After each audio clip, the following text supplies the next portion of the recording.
পানির মধ্যে পড়িয়া গাড়িও শেষ, স্ত্রীও মারা গেল, নিজের হাতে সন্তান মারা গেল। ওই বেচারা চোখের পানি ছেড়ে কান্দে। তোমরা সবাই মিডিয়ায় দেখছো যে আমি জীবনটা কাটাইলাম। কত মানুষ বিয়া করিয়া বউ নিয়ে সংসার কাটায়, খাইয়া না খাইয়া বাড়ি থাকে, আর আমি টাকার জন্য বিদেশ গেলাম। কত বুক ভরা আনন্দ নিয়ে টাকা স্বর্ণ অলঙ্কার নিয়ে আসছি বাড়িতে, কিছুদিন সন্তান নিয়ে আনন্দ করব, আবার কপাল বুঝি খারাপ। আজকে আবার স্ত্রীও হারাইলাম, সন্তানও হারাইলাম। ও আবার যুবক বাবারা, আজকে তুমি এখানে বসে আছো, আগামীকালকে তুমি অসুস্থ হয়ে রোগী হয়ে যাইবা। আমার মাওলার কাছে কি জবাব দিবারে বাবা? কালকে তুমি কবরের লাশ হয়ে যাইতে পারো, বলা যায় না। ওরে বাবা, কালকে এখন গিয়া তুমি ঘুমাও না, সকালবেলা যদি বিছানায় গিয়া ঘুমাও, আল্লাহ না করুন যদি ঘুমের মধ্যে কত যুবকের মরণ হয়। মা যদি তোমারে ঘুম থেকে ডাক দিয়া দেখে তুমি আর ঘুম থেকে সজাগ হও না, মা একটা চিৎকার মারিয়া বলবে, তোরা কোথায়? আয় আয়, আমার বাবা দুনিয়াতে আর জিন্দা নাই, আমারে কি আম্মু বলিয়া ডাকবে? আমার বাবা এই দুনিয়া থেকে বিদায় হয়ে গেল। ওরে বাবায় দৌড়াইয়া যাবি ব্যবসা, আমার বাবায় দুনিয়া থেকে বিদায় হয়েছে, আপনি জানাজা না পড়াইয়া যাবেন না। ওরে তোমার বাবায় ডাকবে আর বলবে, কে আসো? বাজারে যাইয়া কাফনের কাপড় কিনিয়া লইয়া আসো। তোমার বাবায় কাঁদবে আর বলবে, একদল যাও কবর খনন করো, আর এক দলকে বলবে যাও গরম পানি করো, চিরবিদায়ের গোসল করানোর খাট সাজাও। ওরে বাবা, তোমার গায়ের গেঞ্জিটা বেলেট দিয়া কেটে কেটে সবাই রাখবে। তোমার আমার আপন বন্ধুটা মোবাইল থেকে নাম্বার ডিলিট করে ফেলবে। ওরে গোসল করাইয়া সাদা কাপড়ের প্যাকেট বানাইয়া যখন জানাজার ময়দানে নিবে, মসজিদের খাটে তোমাকে আমাকে উঠাইয়া যখন লাশটা নিয়ে মসজিদের দিকে যায়, জানালা দিয়া মা ডাকবে আর বলবে, আমার বাবারে কই দাও, আমার বাবার চেহারাটা শেষবারের মতো একটু দেখাইয়া দাও, আমারে কে মা বলিয়া ডাকবে? ও যুবক বাবা, চোখের সামনে কত লাশ, পানির নিচে যুবকের লাশ, গাড়ির নিচে যুবকের লাশ, ঘুমের বিছানায় যুবকের লাশ। ওই মরণের কথা স্মরণ করিয়া তওবা করো। মনে চাইছে দাড়ি রাখবো না, রাখি নাই। মনে বলছে বেপরদায় চলবো, চলেছি। মনে চাইছে দাড়ি রাখবো না, রাখি নাই। নামাজ পড়বো না, পড়ি নাই। মনে চাইছে পার্কে যাব, দৌড়ায় গেলাম। কত গুনাহ করে করে সারা রাত মোবাইলে কাটাইলাম। এখনো কি তওবার নিয়ত অন্তরে আসবে না রে যুবক? আল্লাহ যদি ওমরের মতো কপাল রাখে আর ওই নিয়ত নিয়ে বসো, মনে মনে আমার আল্লাহকে ডাক দাও, ও দয়ার মাওলা, মনে হয় এই মজলিসে আমার মতো গুনাহগার কেউ নাই, আমার গুনার কারণে চোখে পানি আসে না, দিলটা পাথরের মতো শক্ত হয়ে গেছে। তোমার ডানে বামে তাকায়া দেখো কত যুবকের চোখে পানি। তোমার চোখে কেন পানি নাই? গুনার কারণে আমার আল্লাহ বেজার। তোমার উপরে কার জানি বরদোয়া লেগে গেছে। 3 জায়গায় বেয়াদবি করবা না। প্রথম জায়গা মা বাবা, দ্বিতীয় জায়গা তোমার শিক্ষক, 3 নাম্বার জায়গা তোমার উলামায়ে কেরাম। মা বাবার সাথে যদি বেয়াদবি করো আর মা বাবার অন্তরে কষ্ট যায়, আল্লাহর কসম মরার আগেই তোর জীবনটা পঙ্গু হয়ে যাবে। শিক্ষকেরা যদি কষ্ট দিয়া বরদোয়া নাও, তোর লেখাপড়ার জীবনটা ধ্বংস হয়ে যাবে।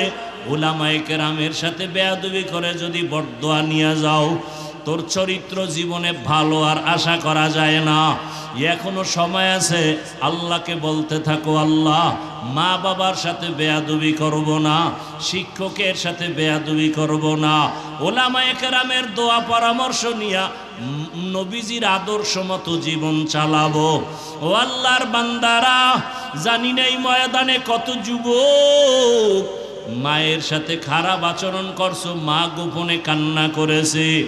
আজকে যদি বাসায় যাও, যাইয়া মায়ের থেকে গোপনে ক্ষমা চাইয়া দিও। ওরে বাবার সাথে যদি বেয়াদবি করো, গোপনে ক্ষমা চাইও।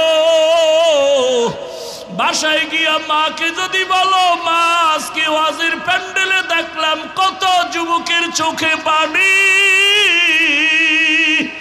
আমার চোখে পানি নেই বুঝি গুনার কারণে আল্লাহ বেজার।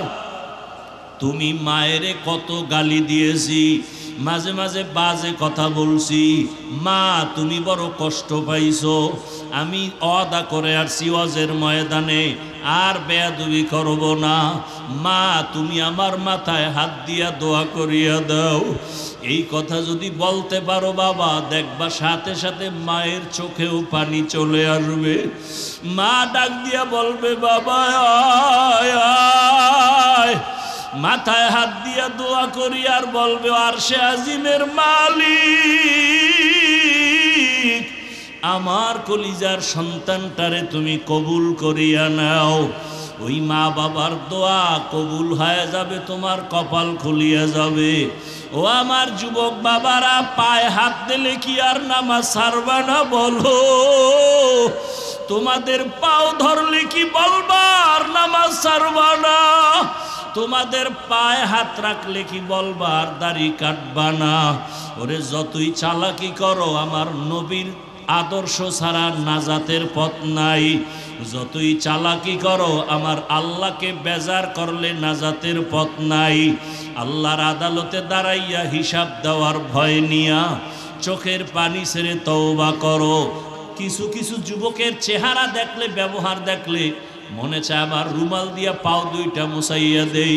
সালাম দিয়া কথা বলে, নজরটা উঁচু করে না, নত হয়ে কথা বলে, এতটা নরম মনে হয় ও আমার থেকে অনেক দামি হয়ে গেছে। কারণ ওর মধ্যে আল্লাহর ভয়, আল্লাহর আদালতে দাঁড়ানোর ভয়।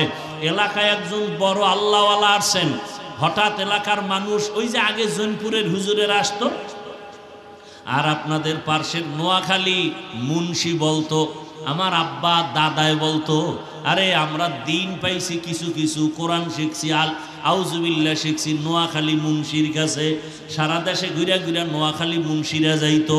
এই যে লাকসাম, লাঙ্গলকোট, পুরা এই অঞ্চলটা নোয়াখালী, কেমন যেন দেশের বাঘা বাঘা ওলামায়ে কেরামের খনি। এরে আল্লাহর বান্দারা, আমরা তাদের মোহাব্বত, এরে নবীর উম্মতের দল, এদের মাধ্যমে দিন শিখলাম। নবীজিরে দেখলো, বয়ান শুনলো, কি পড়লো না? কালেমা।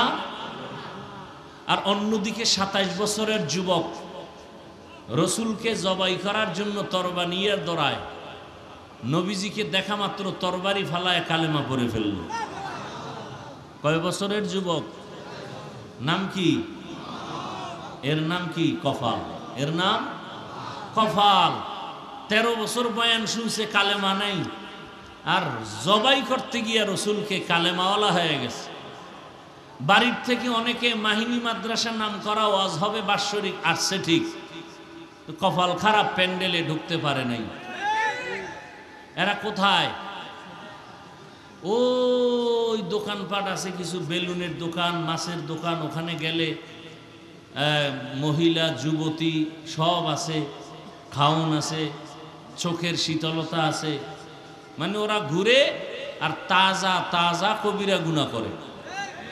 এর নাম কি? কফা। আর একদল এখানে বসছে, কিন্তু ওই যে মোবাইল সামনে রাইখা কলবের দরজা বন্ধ করে দিছে। এর বয়ান সব মোবাইলে ঢুকে, কলবে ঢুকে না। কফাল। যুবকরা মানো আর না মানো, কথাগুলো লেখা রাখিস। মানার তো দায়িত্ব, যে বলতেছি না, আবু জাহাল রসুলের কাছে কালেমা পড়ে না, তো তুমি কে আর আমি কে? কত যুবকের ব্যবহার দেখলে মনে হয় রুমাল দিয়া জুতা মুছে দেই, আর কিছু যুবকের ব্যবহার দেখলে, চেহারা দেখলে দিল থেকে বরদোয়া চলে আসে। হাত উঠাইয়া বলা লাগে না ওরে শেষ করো, তোমার আচরণে দিলে কষ্ট আসছে, এটাই তোমার জন্য কাল হয়ে যায়। এজন্য বলি বাবা, কারো থেকে দোয়া নিতে পারলে নাও, না পারলে চুপ থাও, কিন্তু বরদোয়া নিও না। অনুরোধ করে গেলাম। ওয়াজ সারা রাত শুনলে কি হবে, এই কথাগুলো মনে রাখো। পারলে দোয়া নাও, না পারলে চুপ থাকো, কিন্তু কি নিও না, বরদোয়া নিও না। পারলে কারো প্রশংসা করো, না পারলে চুপ থাকো, কারো বদনাম বলিও না। পারলে কারো উপকার করো, না পারলে চুপ থাকো, কারো ক্ষতি। অনুরোধ। জীবনে ওয়াজ যাই শুনো, এটি আসল ওয়াজ, এটি আসল কথা।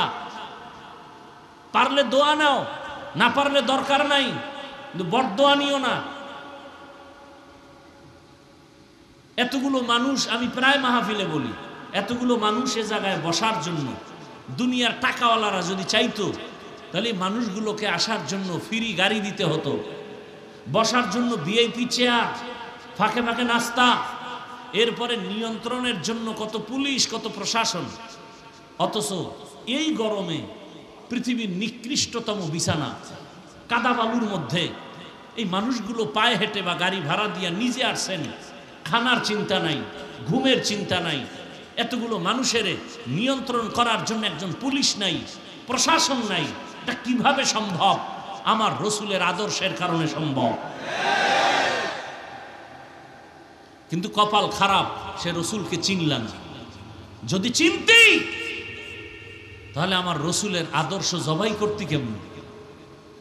নামাজ নাই, রোজা নাই, দাড়ি নাই, টুপি নাই, সেই লোক যদি আমারে গালি দেয়, হুজুরেরে গালি দেয়, টুপিওয়ালারে গালি দেয়, নামাজি ব্যক্তিরে গালি দেয়, খায় সুদ, সে মনে করে নিজে পবিত্র আর সব খারাপ। অথচ আল্লাহ বলেন, এই বেঈমান, পৃথিবীতে আমি আল্লাহর দুশ্মন আছে, এর মধ্যে বড় দুশ্মন দুই দল। কেমন বড়? যে আমি আল্লাহ নিজে ওর সাথে যুদ্ধ করতে রেডি। এবার বুঝেন যে কত খারাপ ওরা আল্লাহর দরবারে, যে আল্লাহ নিজে ওদের সাথে যুদ্ধ করবেন। এক দলের কথা আছে কোরআনে, আর এক দলের কথা আছে বুখারী শরীফে। কোরআনে বর্ণিত দলের নাম যারা সুদের সাথে জড়িত এরা, আর বুখারী শরীফের মধ্যে যাদের নাম আছে এরা হলো ওলিয়া উলিয়া, যারা মানে না তারা। আল্লাহ বলেন, যারা ওলিয়া উলিয়া মানো না, আমি আল্লাহ তোদের সাথে যুদ্ধ করব।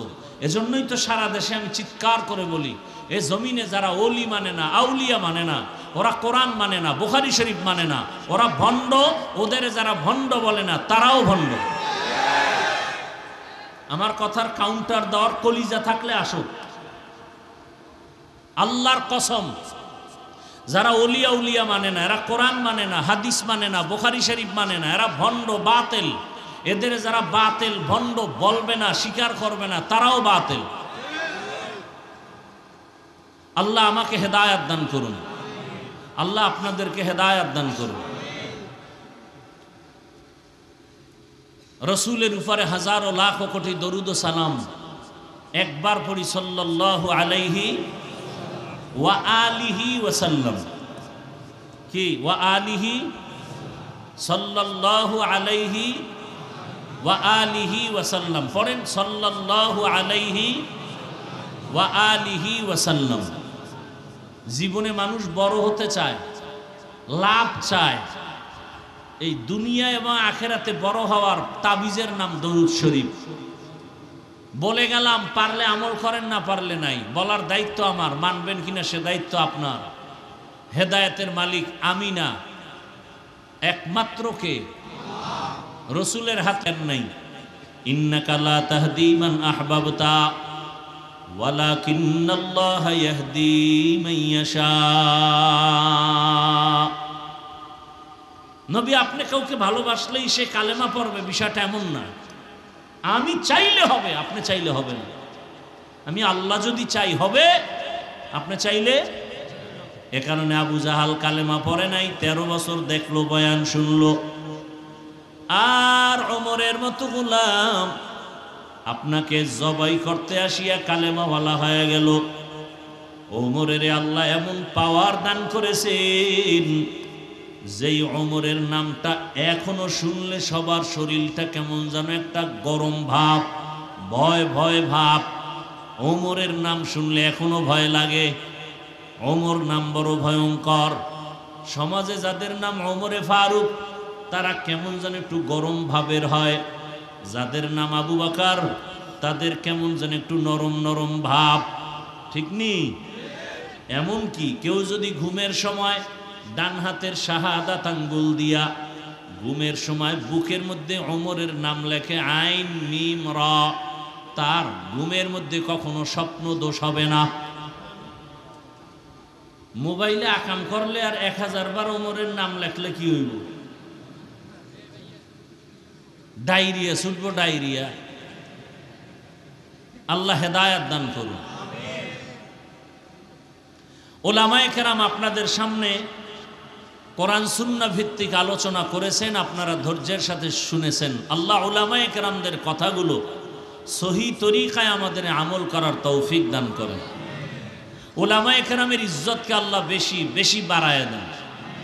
যারা লেখার মাধ্যমে, বলার মাধ্যমে, মিডিয়ার মাধ্যমে ওলামায়ে কেরামকে ছোট করার ষড়যন্ত্র করে, আল্লাহ ওদের হেদায়াত দান করেন।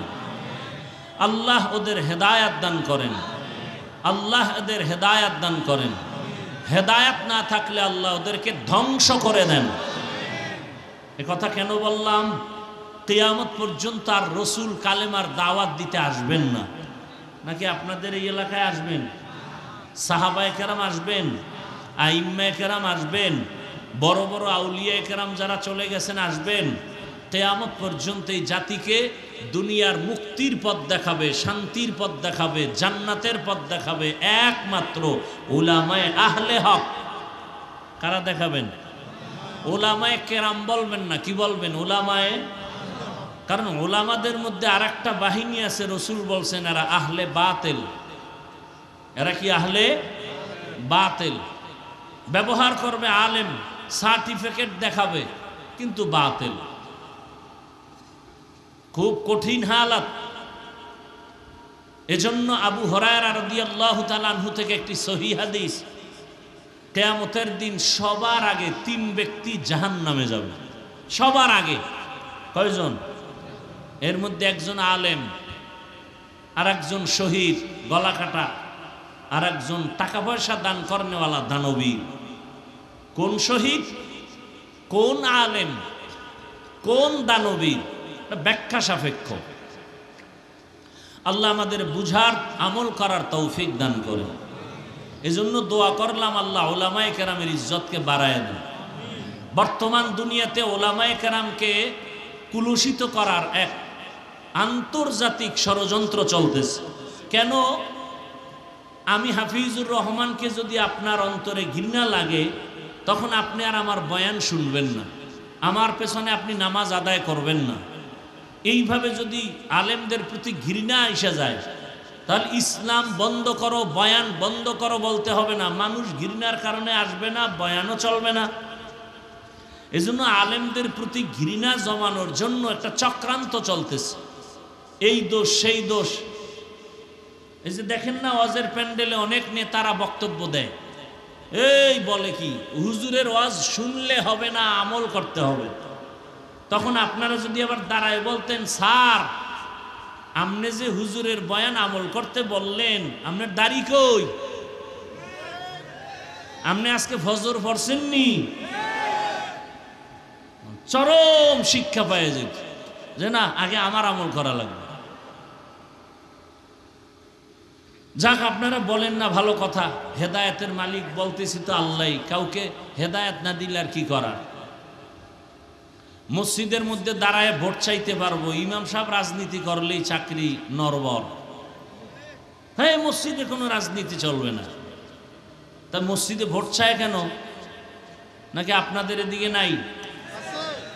ওয়াজের স্টেজে বয়ান চলবে, কবর হাসর মিজান পুলসিরাতের রাজনীতি চলবে না। রাজনীতির নেতাদের নাম থাকে কেন? বক্তব্য হয় কেন? আর উলামায়ে কেরাম যদি রাজনীতি করে, পৃথিবীর শ্রেষ্ঠ পবিত্র রাজনীতি তারা করবেন, বাকিরা করে নোংরা নাপাক রাজনীতি। লালমাই বলে আসছি, ভালো করে শিখে রাখো, কথাগুলো রেখে রাখো। আর যুবকদের কাছে আমার একটা দাবি, ভালোবাসার দাবি। একটা পেস্টুন বানাইতে কয় টাকা লাগে? 3 ফিট বাই 2 ফিটের একটা পেস্টুন বানাইতে কয় টাকা লাগে? 200-250। আমার অনুরোধ, আজকে কয়েকটা কথা বলে যাব, এগুলো এই পেস্টুন বানায় বানায় বাজারের মোড়ে মোড়ে লাগাও। 1 নাম্বার, পৃথিবীতে রাজনীতি মানি ইসলামের রাজনীতি। ইসলাম ছাড়া রাজনীতি মানি দুর্নীতি। আসতে বলো কেন? আমি যদি মিথ্যা বলি, অযৌক্তিক বলি, দ্বারা সূর্যের সাথে আলো যেমন এভাবে লাগানো, সূর্য থেকে আলাদা যেমন আলো করা যায় না, ইসলামের সাথে রাজনীতি এভাবে লাগানো। সূর্য থেকে আলো ভিন্ন হয়ে গেলে যেমন সূর্য থাকে না, রাজনীতির থেকে ইসলাম আলাদা হয়ে গেলে রাজনীতি থাকে না, দুর্নীতি হয়ে যায়। ফুলের সাথে ঘ্রাণটা যেমন লাগানো, ফুলের সাথে ইসলাম রাজনীতি একসাথে লাগানো। ফুলের ঘ্রাণ না থাকলে যেমন ফুল মূল্যহীন, রাজনীতির মাঝে কোরআন হাদিস না থাকলে রাজনীতি মূল্যহীন। আল্লাহর কসম করে বলছি, কিয়ামতের আগ মুহূর্ত পর্যন্ত ইসলামের রাজনীতি ছাড়া এই জমিনে কোনোদিন কেউ শান্তি দিতে পারবে না, পারবে না, পারবে না, সম্ভব না। এজন্য সবাই ইসলাম চায় কিন্তু ক্ষমতায় চায় না। কয় ভাই আপনার দাওয়াত, কা আলহামদুলিল্লাহ, কা আপনার বাড়ি, কা নাউজুবিল্লাহ। ইসলাম শান্তির ধর্ম সবাই কয়, মানে না কেন? কয় ইসলাম মানলে দুর্নীতি চলবে না, চাঁদাবাজি চলবে না, ধান্দাবাজি চলবে না। আর ঘরের মহিলারা কি কয় জানেননি? কয় হুজুর গো, যত টাকা পয়সা সম্মান সব দিব, ভোট দেওয়া যাবে না, কারণ এরা আইলি আমাকে আত্মুজা পরাইব, পাও মুজা লাগাই দিব না, এরকম আটকা থাকা যাবে না। ইসলাম ডারে আগুন বানায় দিচ্ছে। অথচ পৃথিবীতে একমাত্র সহজ ধর্ম, সহজ নীতি ইসলাম।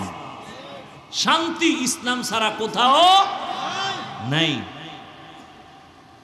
এটা ব্যানারে লিখবা, পেস্টুনে লিখবা, ইসলাম রাজনীতি সূর্যের আলোর মতো লাগানো। আলোহীন সূর্য মূল্য নাই, ঘ্রাণহীন ফুল মূল্য নাই। আল্লাহর কোরআন, ইসলাম ছাড়া রাজনীতি মূল্যহীন। মানুষ শুধু মরবে ধুকে ধুকে। দেখেন না, ইসলাম নাই বিদায় আপন বাবা তার আপন মেয়েকে হোটেলে ঢুকাইয়া বলে, আজকের রাতের জন্য তুমি আমার কাছে স্ত্রীর মতো। এটা কি ইন্ডিয়ার খবর? সোনার বাংলার তাজা খবর, তোমার খবর নেই। আল্লাহ হেদায়েত দান করুন। আমি যে আয়াত এবং হাদিস পড়ছি তরজমাটা বলে আপনাদেরকে কিছু ব্যাখ্যা শোনায় চলে যাব। অত্যন্ত গুরুত্বপূর্ণ তথ্যবহুল আলোচনা করতেছিলেন আপনাদের এই অঞ্চলের গৌরব, বাংলাদেশের কোটি হাজারো কোটি মুসলমানের কলিজার টুকরা মুফতি শামসুদ্দোহা আশরাফি সাহেব দামাত বারাকাতুহুম। আমি আপনাদের একটা কথা জিজ্ঞাসা করি, মানুষের জীবনে কিয়ামত পর্যন্ত যত সমস্যা হতে পারে সব সমাধান কি আল্লাহর কোরআন বা ইসলামে আছে? তাল মিলেন না, বুঝা শুনে বলেন। কতটুকু আছে? আংশিক না পরিপূর্ণ? তবে একটা দিকের সমাধান ইসলাম বা কোরআনে নাই, সেটা হলো রাষ্ট্রীয় বিষয়। রাষ্ট্র চালানোর ক্ষেত্রে এ বিষয়ে কোনো সমাধান ইসলাম বা কোরআনে নাই। তা কেন বলেন ইসলামে রাজনীতি নাই? ভালো করে মনে রাখেন, একজনে নামাজ পড়ে না আর একজন নামাজ পছন্দ করে না, দুইজন সমান? যুবক নামাজ পড়ো না কেন? কয় হুজুর নামাজ দরকার, চেষ্টা করি, পারি না, মাঝে মাঝে পড়ি, দোয়া করেন, আরো চেষ্টা করব। সে নামাজ পড়ে না, বাহ্যিক দৃষ্টিতে কিন্তু মুমিন। আর একজনকে বললাম, এই যুবক ভাই নামাজ পড়েন না কেন? কয় না পড়লে অসুবিধা কি? বেঈমান।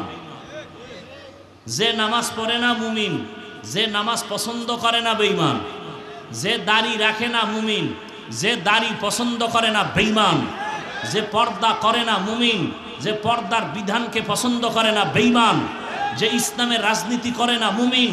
কিন্তু ইসলামের রাজনীতির বিরোধিতা করে বেঈমান। এখন যদি কেউ ইসলামে রাজনীতি নাই, তার মানে হলো ইসলাম কোরআন সব দিক থেকে কমপ্লিট, রাষ্ট্রের ব্যাপারে কোরআন শরীফ দুর্বল। খুব হিসাব করে কথা বললেন, আল্লাহ হেদায়াত দান করুন। আচ্ছা, গোটা দুনিয়া সুলাইমান নবী চালান নাই? গোটা রাষ্ট্র চালান নাই দুনিয়া? বাদশা জুলকারনাইন চালান নাই? এ কথা কি আমার আব্বাজানের না কোরআনে আছে? সত্য কথা, সহজ কথা বলেন, আছে না নাই? আমার রসুল মদিনার রাষ্ট্র চালান নাই? তাহলে কেন বলেন রাষ্ট্র চালানো যাবে না? এ জমিনে যদি কোরআনওয়ালা রাষ্ট্র পরিচালনা করে, কিছু হোক বা না হোক, জুলুম হবে না, দুর্নীতি হবে না। আল্লাহ বুঝার তৌফিক দান করেন।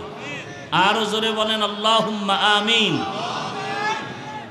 একজনের চোখে কালো চশমা, আয়না কি কালো, প্যান্ডেলে ঢুকেই বলে বাতি কালো কেন?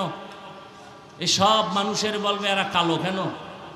তো যার চোখ ভালো বলবে সমস্যা তো এখানে না, তোমার চোখে, চিকিৎসা করো। কোরআন ভালো, ইসলাম ভালো, তাবলিগ ভালো, দেওবন্দি ভালো, উলামায়ে কেরাম ভালো, যারা পছন্দ করে না এদের অন্তর খারাপ, চিকিৎসা করা দরকার। যে আয়াত আমি পড়েছি, আল্লাহ পাক বলেন ওয়া আম্মা মান খাফা মাকামা রাব্বিহি ওয়া নাহান নাফসা আনিল হাওয়া ফাইন্নাল জান্নাতা হিয়াল মাওয়া। হাসরের ময়দানে আমার দরবারে দাঁড়াতে হবে, পালাবার কোনো সুযোগ নাই। হে রাসূল, উম্মতের জানায় দেন, আমার আদালতে দাঁড়াইয়া হিসাব দেওয়ার ভয়ে দুনিয়ার জমিনে জিন্দা অবস্থায় যারা নিজেদের গুনাহ থেকে বাঁচায় রাখবে, আমি আল্লাহ ওয়াদা করলাম বিনা হিসাবে সে জান্নাতি। রহমতের নবী বলেন, ও দুনিয়ার উম্মতের দল, ইত্তাকিল মাহারিম তাকুন আবাদান নাস, তোমরা অবৈধ নিষিদ্ধ হারাম থেকে নিজেরে বাঁচাও। আল্লাহর মহব্বতে মানুষের কাছে তোমার মর্যাদা বেড়ে যাবে, আল্লাহ তোমার মর্যাদা বাড়ায় দিবেন। আমরা সম্মান চাই ঠিক, কিন্তু কোন পথে গেলে সম্মান থাকবে সে চিন্তা করি না। রহমতের নবী সুন্দর ইসলাম নিয়া মক্কা নগরীতে এমন সময় আসছেন যেই সময় মক্কার মানুষ ছিল চূড়ান্ত চরিত্রহীন, খারাপ।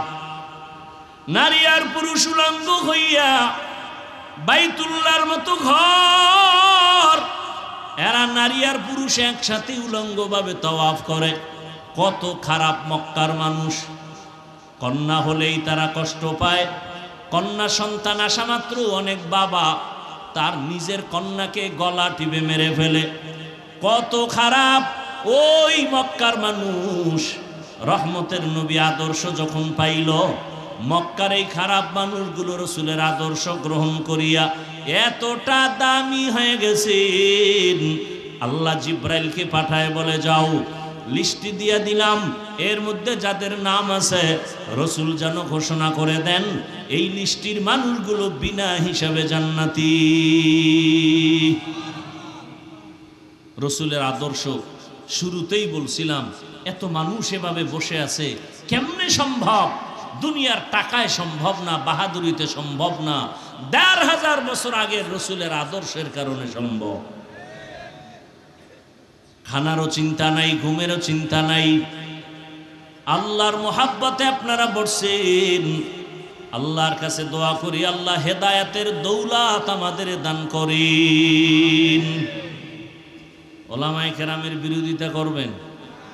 এই যুবক বাবারা, আমি কিন্তু কাউকে হুজুর বানাইতে আসি নাই, কোনো ভয় নাই যে হাফিজ ভাই আজকে বুঝি হুজুর বানানোর তওবা করবে না, আমি একবারও বলবো না।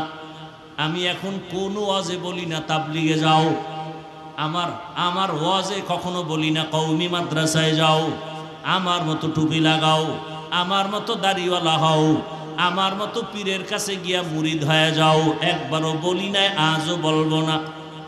বরং আমি বলবো, রে যুবক, স্কুলে পড়ো, কলেজে পড়ো, চাকরি করো, ব্যবসা করো, ওই চাকরি ব্যবসা ছাড়িও না, স্কুল ছাড়িও না, কলেজ ছাড়িও না। ডাক্তার হও, দোয়া করে গেলাম। ইঞ্জিনিয়ার হও, প্রফেসর হও, দোয়া করে যাব আজকে ইনশাআল্লাহ। দিল থেকে বলছি কথাগুলো।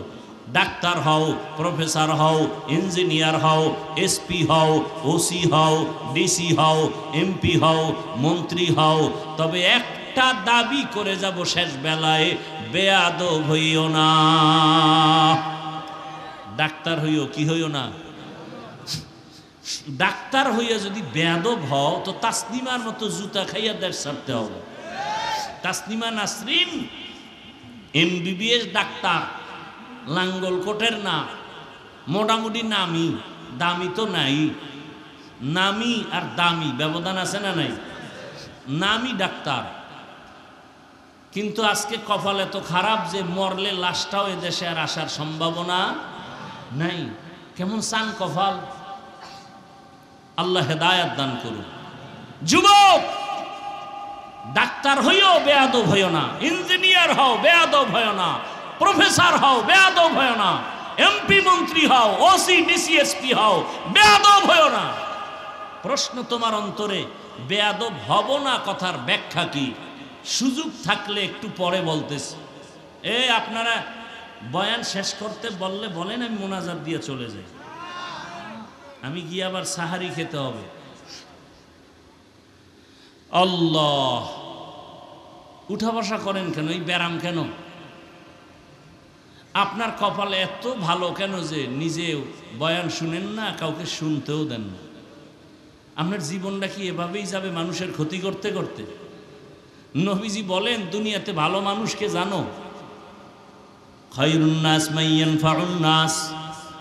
দুনিয়াতে সব থেকে ভালো মানুষ ওই ব্যক্তি যার দ্বারা অন্যের কোনো ক্ষতি হয় না, উপকার হয়। কি হয়? আমার হাতের দ্বারা কারো ক্ষতি হবে না, চোখের চাহনিতে ক্ষতি হবে না, জবানের কথায় কারো ক্ষতি হবে না, সে ভালো মানুষ। আপনি ভালো মানুষ কি? নিজের তো মহাপণ্ডিত ভাইবা বসে আছেন, অথচ সন্তানের সাথে কেমন আচরণ করেন, স্ত্রীর সাথে কেমন করেন, ভাই হইয়া ভাইয়ের সাথে আচরণ কেমন করেন, শিক্ষক হইয়া ছাত্রের সাথে আচরণ কেমন করেন, আমি বক্তা হয়ে শ্রোতাদের সাথে আচরণ কেমন করি, আমি ইমাম হয়ে মুসল্লিদের সাথে আচরণটা কেমন করি। মান ইয়ানফাউন নাস, হাতের দ্বারা, চোখের চাহনির দ্বারা, জবানের দ্বারা কারো ক্ষতি হবে না। আপনার ওঠা বসার ব্যারাম থাকলে ভিতরে বসলেন কেন?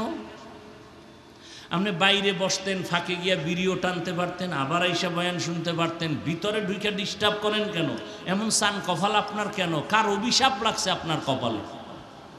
ভালো মানুষ তো এমন কারো ক্ষতি করতে পারে না। অবশ্যই কারো অভিশাপ লাগলে ওর কপালটা পুড়ে যায়। বয়ানের শুরু থেকেই কপাল পোড়া আর ভালোর বয়ান শুরু করছে। আবু জাহিল আর ওমরের কথা বইলা জানি না এই ময়দানে কার কপাল ভালো আর কার কপাল আবু জাহালের মতো খারাপ, যে হাজারো বয়ান শুনবে মোনাজাত না দিয়ে ভাগবে। আর ওমরের কপালওয়ালারা চিন্তা করবে, জীবনে গুনাহ তো কম করি নাই, হাতের গুনাহ, চোখের গুনাহ, জবানের গুনাহ, অন্তরের গুনাহ।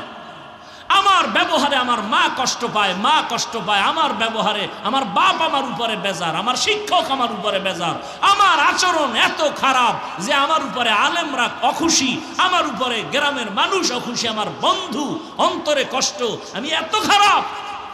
এই চিন্তা করে বলবে, না আর খারাপ হতে চাই না, খারাপ থাকতে চাই না, এখান থেকে আজকে তওবা করে এরপরে বিদায় হব। ওমরওয়ালা কপাল। আল্লাহ সবাইকে হেদায়াত দান করুন। দুনিয়ার সব অপরাধ করবে, এতে দোষ নাই। আমি বলি কেন আমার দোষ?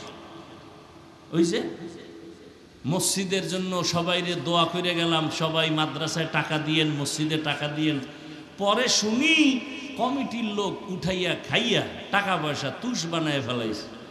এলাকার মানুষ গরম, কমিটির এই মাদ্রাসার দোষ নাই, হুজুরগো দোষ নাই, মসজিদের কমিটিরও দোষ নাই। দোয়া করছে কে? আরে ধর মামলা কর। বাস, হুজুরের দোষ, দোয়া করলো কেন? দোয়া করলেও বিপদ, কঠিন বিপদ। আল্লাহ হেদায়াত দান করুন। দেখেন না, মসজিদে গিয়া ইমাম সাহেবরে কয় আব্বার জন্য একটু টাটকা দোয়া দিয়েন। তো ইমাম সাহেব জুমার নামাজের পরে দোয়া করতে গিয়া হের বাবার নামের সাথে আরো 4 জনের নাম কইছে। এর মেজাজ মোনাজাতের ভিতরেই খারাপ হয়ে গেছে, যে দোয়া পাইবে আল্লাহ। আমার আব্বা এককভাবে 4 ভাগ করে লাইল। মনে মনে একটা আশা ছিল 1000 টাকা হাদিয়া দিবে, হাদিয়াও ভাগ করে লাইছে রাগে। মোনাজাতটা শেষ হওয়ার পরে মনে তো আর খুশি নাই, বাবার দোয়া ভাগ হয়ে গেছে 4 দিকে। 200 টাকা 1000 টাকা না দিয়ে 200 দিয়ে ইমাম সাহেবের এভাবে দিয়ে নেন হুজুর, এরমই কইরেন। এরম কিছু মূর্খ সমাজে আছে না নাই? আবার একজনের মাথা গরম, কিও কয় হুজুরের দোয়া করছে ভালো, মাশাআল্লাহ, আমার আব্বার নাম যে কইল না, এখন আল্লাহ যদি ভুলে অন্যদিকে দোয়াটা ফাটায় দেয়। এরম মূর্খ সমাজে আছে না নাই? দেখেন না, জানাজান নামাজে দাঁড়াইলে হুজুর বাংলা নিয়ত কন, আছে না নাই? রসুল কি বাংলা নিয়ত শিখাই গেছে? তা আপনি এই ফাইজদেমি চালাকি কই পাইলেন? হুজুর বাংলা নিয়ত কন, কিসের নিয়ত? আপনি তো ঘর থেকে আসছেন জানাজা পড়ার জন্য, জুমা পড়তে তো আর আসেন নাই, তো নিয়ত তো অন্তরে রেডি হয়ে গেছে, এরপর আবার বাংলা কিসের আর ইংরেজি কিসের? মানে আলেম ওলামাদেরকে মোটামুটি এক কথা এদেরকে রিমান্ডে রাখতে হবে। দেখেন না, এই জমিনে ওলামা একরামের মতো এই জাতির বন্ধু আপন কেউ নাই, বাকি সব চান্দাবাজ আর ধান্দাবাজ। একমাত্র এই জাতির কলিজার বন্ধু ওলামা একরাম। প্রমাণ, করোনা ভুলে গেছেন?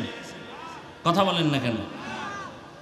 বাবার করোনা হয়ে গেল, বাবার শিক্ষিত 2 কুলাঙ্গার ছেলে ট্রিপল মাস্ক লাগায় বসে আছে, বাবার কাছে যায় না, করোনা মরণের ভয়। এলাকার লোকেরা টাকা দিয়া বলে বাবার লাশটা রাস্তায় ফেলে দাও। এলাকার লোক টাকা নিয়া রাস্তায় লাশ ফেলে দিল। কুলাঙ্গার শিক্ষিত 2 সন্তান জানালা লক করে দিল, তাকাইল না, বাবার লাশ কুকুর খেলো না, জানাজা হলো। ইতিহাস ভুলে যাইও না রে যুবক, ওই সময় আমার দেশের টুপিওয়ালা উলামায়ে কেরাম করোনার শত শত লাশ নিজেদের কাঁধে নিলেন, গোসল করালেন, কাফন পরায়া জানাজা পড়ালেন, কবরে রাখলেন। একজন হুজুরেও করোনায় মরে নাই। আর একটা তাজা দলিল দেই, আপনার তো মানবেন না জানি, তারপর আপনাদের দিয়ে স্বীকার করাই। যারা সরকারি চাকরি করে, বেসরকারি চাকরি করে, প্রতিদিন ডিউটি কত ঘন্টা? সত্য কথাটা বলতেও কষ্ট লাগে। মাসে বেতন নিম্নে কত? নিম্নে 20,000। টেবিলের নিচে আরো কত মুক্তার দানা তো আছেই, আছে না নাই? না হয় রাতারাতি কলা গাছ হয় কেমনে? 10 তলা বিল্ডিং এর মালিক হারাম টাকা দিয়া গরিবের উপরে জুলুম করে বিল্ডিং বানাইছো, এই কারণে বিল্ডিং এ ঘুমানোর কপাল নাই। হালাল টাকার বিল্ডিং কেউ দখল করতে পারে না। যেমনি তুফানে বাড়ি উঠছে, ওই তুফানে ভাঙছে। রাতারাতি আসছে, রাতারাতি নাই। ওই বিল্ডিং এর দাম কি যে বিল্ডিং থুইয়া জঙ্গলে ঘুমাতে হয়? ওই ব্যাংকে টাকা রেখে লাভ কি যে ব্যাংকের টাকা জীবনে আমিও খাইতে আর মুনা আর আমার বংশের কেউ পারবে না, এর সেই রিক্সা চালায় খাওয়া ভালো। আল্লাহ হেদায়াত দান করেন। তাহলে সরকারি বেসরকারি ডিউটি 8 ঘন্টা, বেতন 20,000, নিম্নে আরো কত কিছু। সত্য কথা বলেন, আপনাদের এলাকার মসজিদের ইমাম সাহেবের ডিউটি কয় ঘন্টা? কোন কোন ইমাম সাহেবদের ডিউটি কয় ঘন্টা? বেতন কত? এই যে মুখে কন, একটু ভয় লাগে না? পৃথিবীতে এর থেকে জুলুম আর কি হতে পারে যে 24টা ঘন্টা ইমাম সাহেব ডিউটি করে বেতন 5,000, তাও বাকি 6 মাস। সভাপতি কত দেয়? কয় 50, নাইলে 100। সেক্রেটারি তো সভাপতির থেকেও ধনী, সে কত দেয়? কয় সভাপতির থেকে 20 টাকা কম, নাইলে বেদবি হবে। আর পরে ইমাম সাহেবরে যে রাখে রিমান্ডের মতো রাখে। জোহরের নামাজ ইমাম নাই, রিক্সা ড্রাইভার কয় ইমাম সাহেব গেছিলেন কই? ইমাম সাহেব কয় কে তুমি? আমার এত বড় সার্চ করলা? আমি রিক্সা চালাই, তো এত বড় ডিমান্ড কেন তোমার? 5 টাকা বেতন দেই, সেই পাওয়া। এরকম বেয়াদব আছে না নাই? এরপরেও কিন্তু কোন আলেম কোনদিন কারো দিকে তাকায় না, বাঁকা নজরে বরদোয়া করে না, বরং কলিজা বলে দোয়া করে, হে মালিক এলাকায় শান্তি দাও, কবরওয়ালাদের জান্নাত বানাও, ব্যবসায় বরকত দাও, অসুস্থ রোগীর সুস্থ বানাও।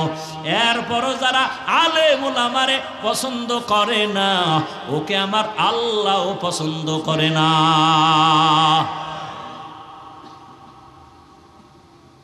যাদের কাছে এখনো রসুলের আদর্শ আছে, সে যে লাইনের হোক এখনো সম্মানে আছে। আর যার কাছে রসুলের আদর্শ নাই, ওই বান্দার সম্মানও নাই, ইমানও নাই। বুঝে ভালো, সবাই বুঝে, মানে না কেন? বিপদ, মনের মতো চলতে পারবে না। এরে নবীর আশিক, চেয়ারম্যানের চেয়ারের মেয়াদ শেষ, এমপি সাহেবের চেয়ারের মেয়াদ শেষ, কিন্তু আমরা যে চেয়ারে বসছি কোরআনের বরকতে, রসুলের আদর্শের বরকতে, এই চেয়ারের মেয়াদই নাই, আবার শেষ কিসের? আছে কোনো টেনশন? আমাগো করোনা গেছে, কোনো টেনশন নাই। ডেঙ্গু চলছে, কোনো টেনশন নাই। আওয়ামী লীগ নাই, টেনশন নাই। বিএমপি নাই, কোনো টেনশন নাই। টাকা নাই, কোনো টেনশন নাই। আমার ইমামতি থাক না থাক, টেনশন নাই। উম্মতে যেন বিপদে না থাকে, সেই চিন্তায় আলেম দিশেহারা। নিজের বাড়ি ঘর মেয়ে ছেলের চিন্তা করে না, উম্মতের চিন্তা করে করে মানুষের পেছনে আলেম ওলামারা দৌড়ায়। আল্লাহর জাতের কসম, ওলামায়ে কেরাম এই জাতিকে যা দিছে দুনিয়াতে কেউ দিতে পারে নাই। যদি বলেন হ্যাঁ হাফিজ ভাই অন্যেরাও দিছে, আমি তার জবাবে বলবো 5 টাকা দিছে, 15 টাকা আদায় করে নিছে, আপনার খবর নাই। স্বার্থ ছাড়া কেউ নাই, নিঃস্বার্থ জাতির কলিজার বন্ধু শুধু ওলামায়ে কেরাম। আল্লাহ বুঝার তৌফিক দান করেন।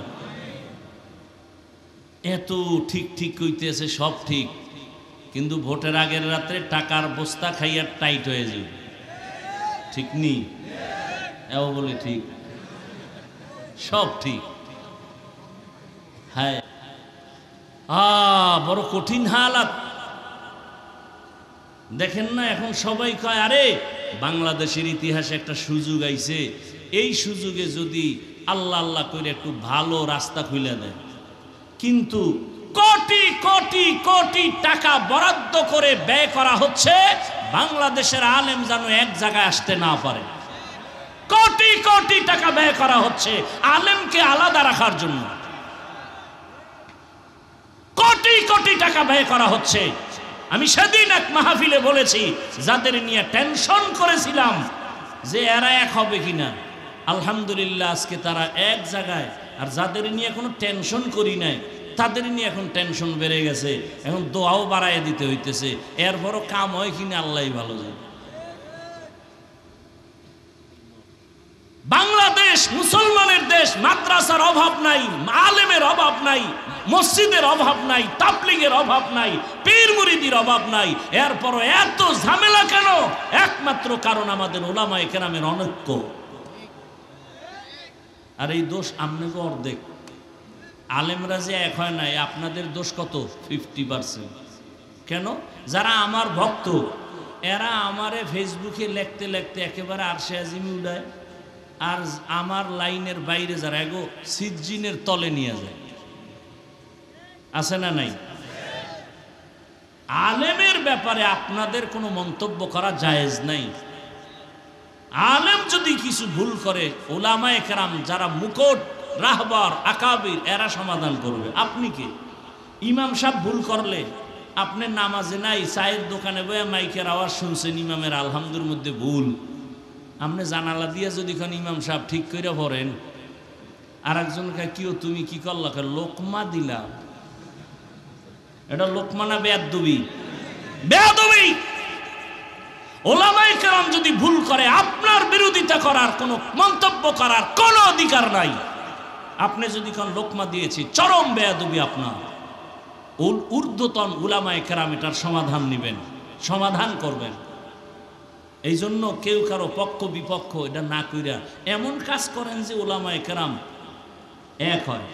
এই যে আমার বয়ান শুনছেন, আর একজন আলেম আইলে বলবেন হাফিজ সাহেব ওলামায়ে কেরামের অনেক সুনাম বলে গেছে। ওই আলেম আমার উপরে কি আস্থা বাড়বে না কমবে? আর আপনি যদি কোন হুজুর কঠিন সাইজ করে গেছে আপনাকে গোষ্ঠী শুদ্ধা, এই অবস্থা, তাই ভালো মনে করছিলাম, এত খারাপ। এই যে একটা খারাপ ধারণা আপনি ঢুকাই দিলেন ভক্ত হইয়া, এমনটা কইরেন না। ওলামায়ে কেরাম সারা দুনিয়াতেও শান্তি নেই, আখেরাতেও মুক্তি নেই। ও চাপাবাজি করেন যাই করেন, কথা বাস্তব এগুলোই। আপনি মানেন আর না মানেন, তো মান ইয়া না মান মাই তেরা মেহমান। তুমি মানো আর না মানো সেটা তোমার বিষয়। বলে গেলাম, কথাগুলো মনে রাখবেন। وَأَمَّا مَنْ خَافَ مَقَامَ رَبِّهِ وَنَهَى النَّفْسَ عَنِ الْهَوَى فَإِنَّ الْجَنَّةَ هِيَ الْمَأْوَى।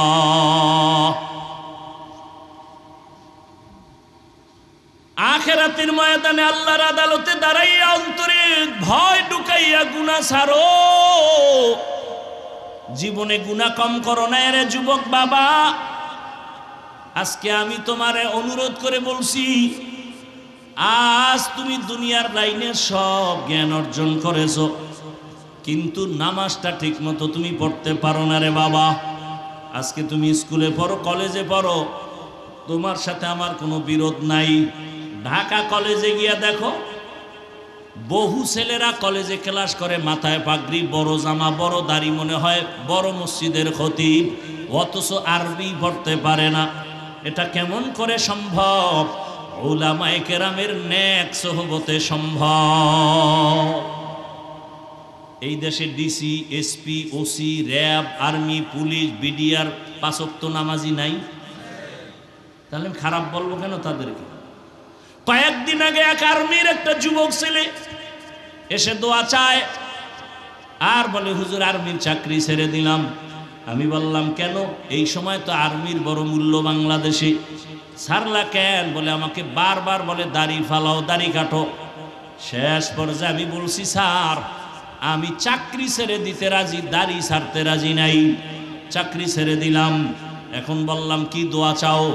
যুবক ছেলে বলে, হুজুর একটা দোয়া করবেন, আল্লাহ হালাল ভাবে রিজিকের যেন ব্যবস্থা করে দেয়। ও আমার যুবক,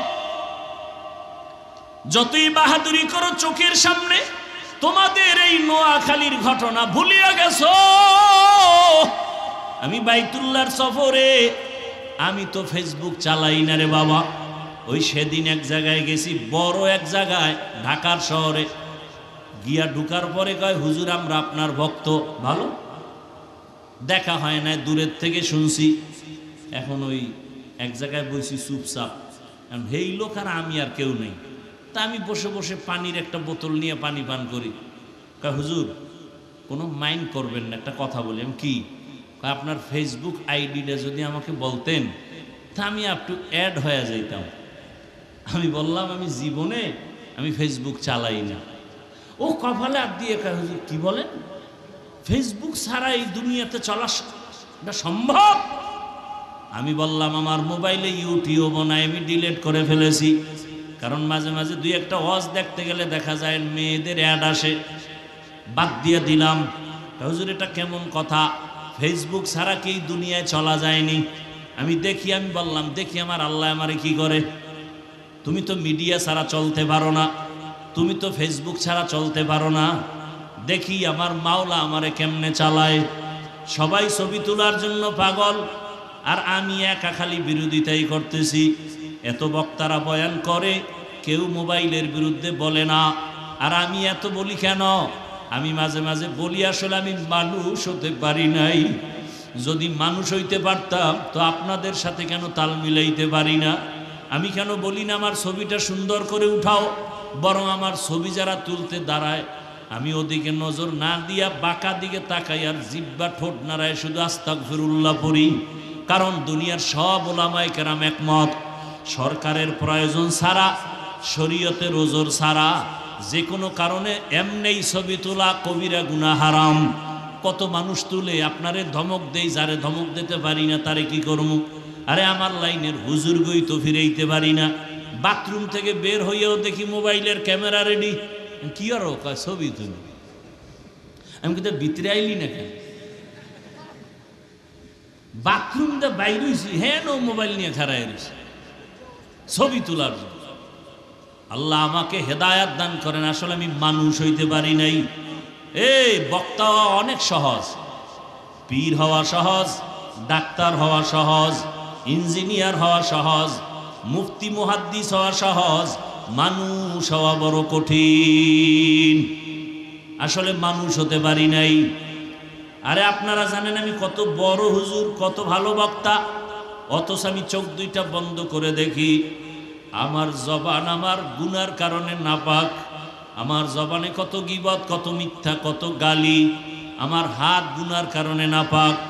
আমার আচরণে আমার স্ত্রী কষ্টে আছে, আমার আচরণ সন্তান সন্তুষ্ট না, আমার আচরণে আমার ভাই সন্তুষ্ট না, আমার ব্যবহারে আমার মা সন্তুষ্ট না, আমার ব্যবহারে আমার বাবা সন্তুষ্ট না, আমার ব্যবহারে আমার মুসল্লি সন্তুষ্ট না, আমার ব্যবহারে আমার ছাত্ররা সন্তুষ্ট না। তাহলে আমি আসলে মানুষই হতে পারি নাই। আমি বড় কঠিন হালাতে পড়ে আছি। ও আমার যুবক বাবা, একটু আগেও বলছিলাম কিছু কিছু যুবকের চেহারা দেখলে, ব্যবহার দেখলে মনে চায় আমার রুমাল দিয়া পাও দুইটা মুছাইয়া দেই।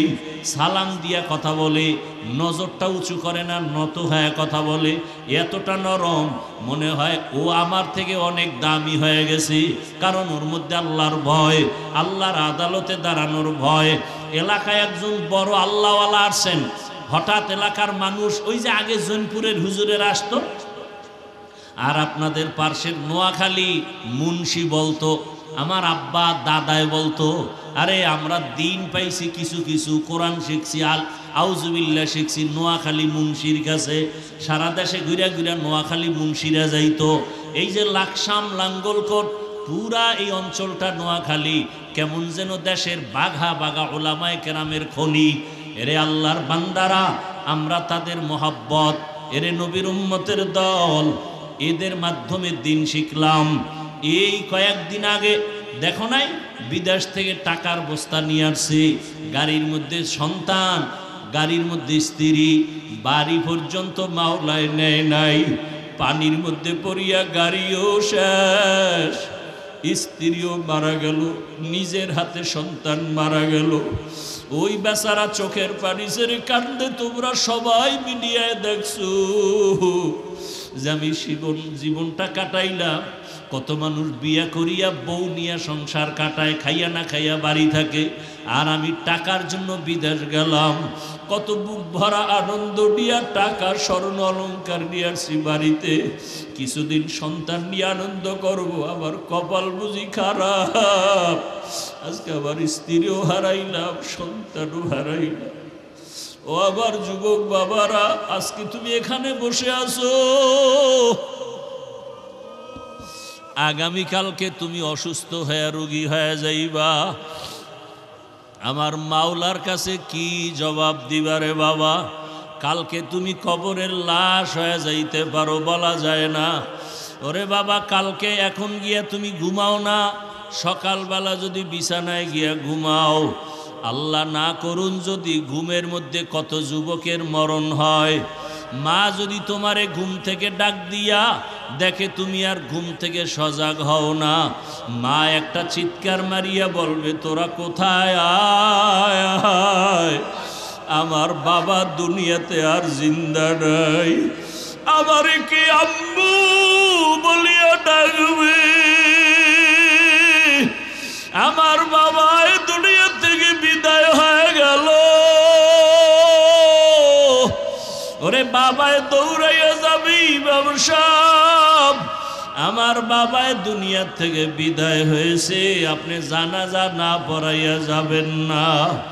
ওরে তোমার বাবায় ডাকবে আর বলবে, কে আসো? বাজারে যাইয়া কাফনের কাপড় কিনিয়া লইয়া আসো।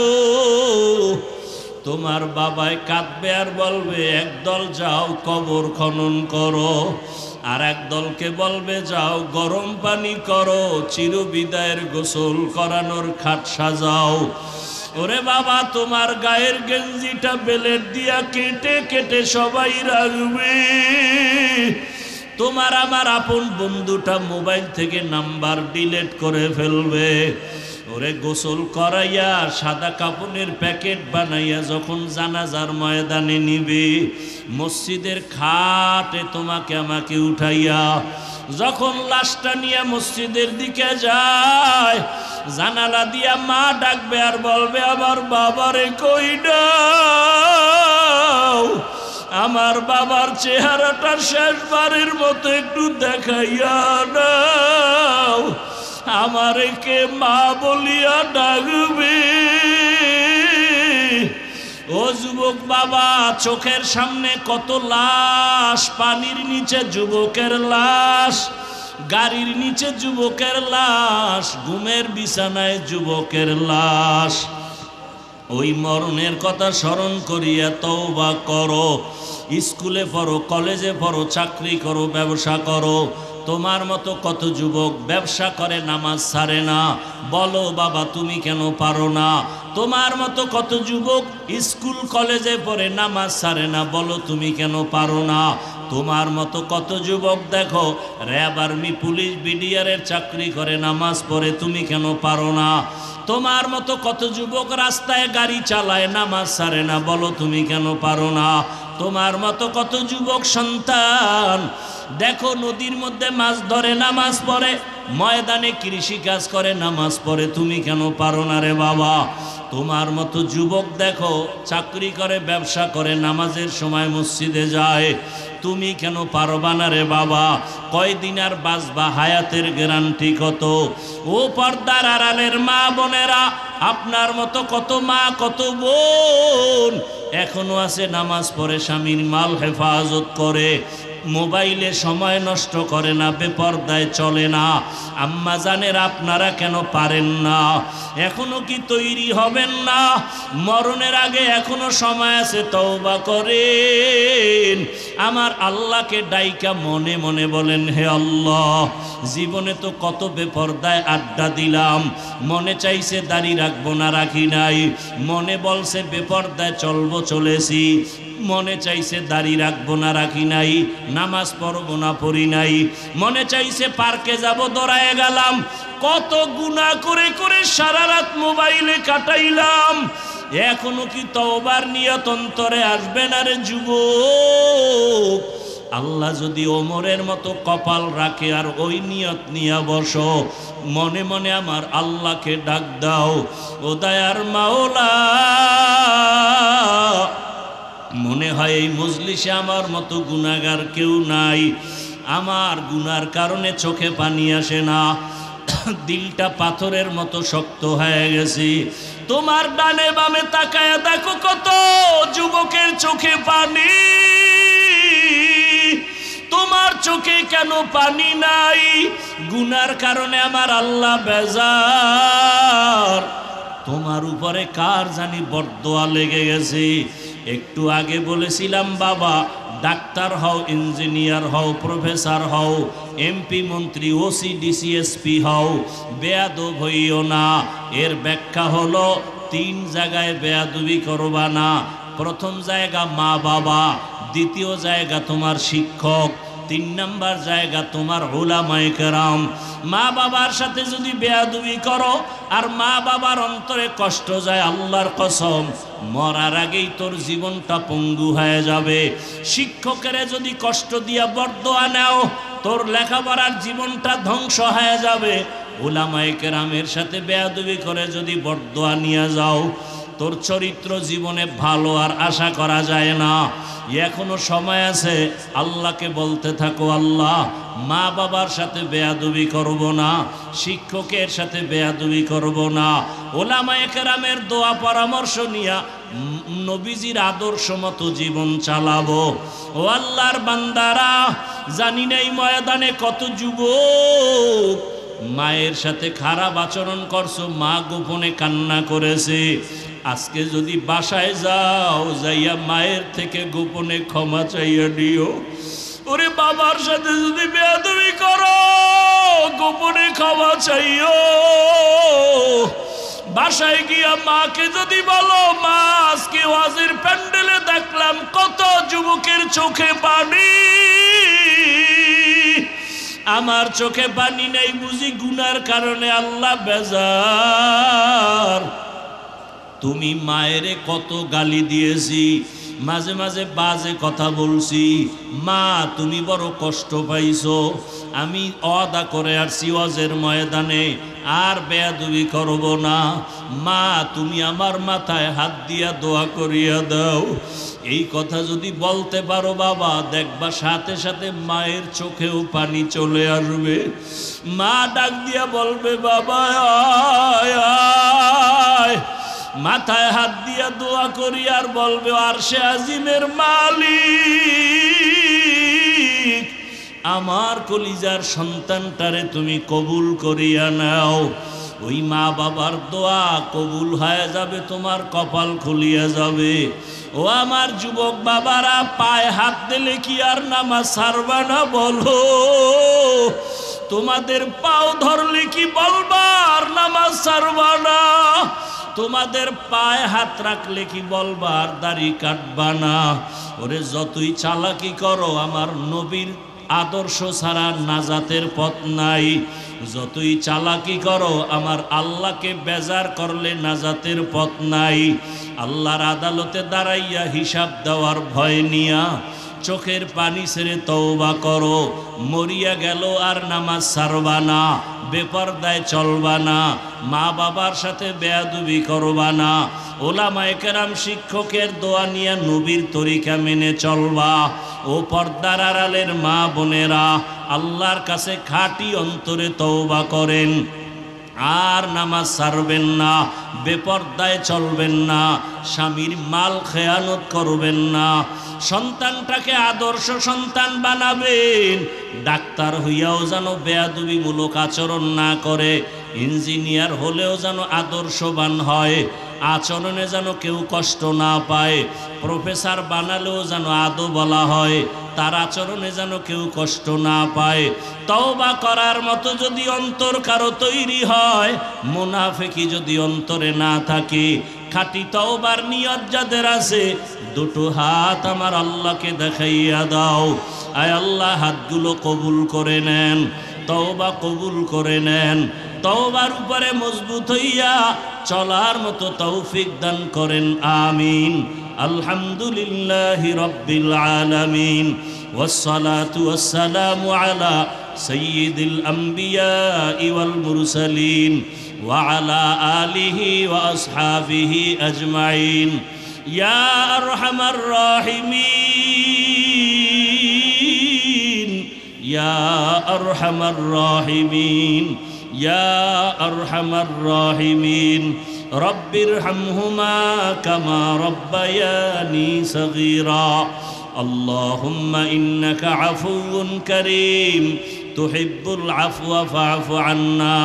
আল্লাহুম্মা ইন্না নাসআলুকা রিযাকা ওয়াল জান্নাহ ওয়া নাউযু বিকা মিন সাখাতিকা ওয়ান নার।